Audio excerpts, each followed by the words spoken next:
So'nggi 9 yilda biz sizlar bilan el yurtimiz bilan birgalikda katta taraqqiyot yo'lini bosib o'tdik. Iqtisodiyotimiz yangidan shakllandi.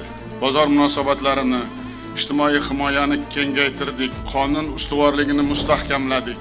Eng muhimi islohotlarimiz samarasini har bir mahalla, har bir xonadon, har bir inson kundalik hayotida albatta his etmoqda va bu bizga kuch-qudrat beryapti. Ismim Ortiqova Madina Akramjonovna. Namangan shahridagi 46-umumta'lim maktabini direktoriman. Muhtaram prezidentimiz Oliy Majlis va xalqqa yo'llagan murojaatnomalarini targ'ibotchisi sifatida bugun 22-maktabga borib targ'ibot ishlarini amalga oshirib kelamiz. Assalomu alaykum, hurmatli ustozlar.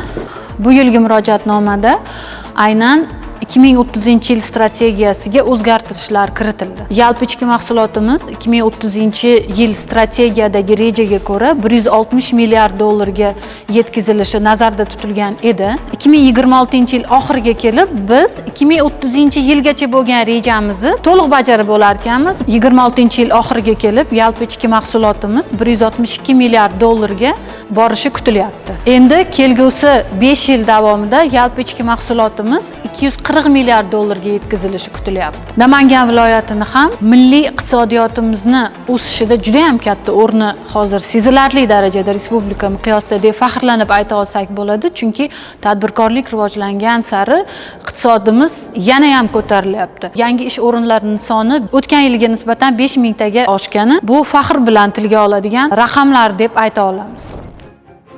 Hududlarga borib shu targ'ibot ishlarini amalga oshirayotgan jarayonimda aholi har bir murojaatda keltirilgan sifralarni diqqatlik bilan ko'rib, eshitib, tinglab, tahlil qilib o'tirishibdiki, ular ham jamiyatni, O'zbekistonni rivoji uchun hissa qo'shayotgan bir shaxs sifatida ko'rishlari menga yana ham kuch bag'ishlayapti.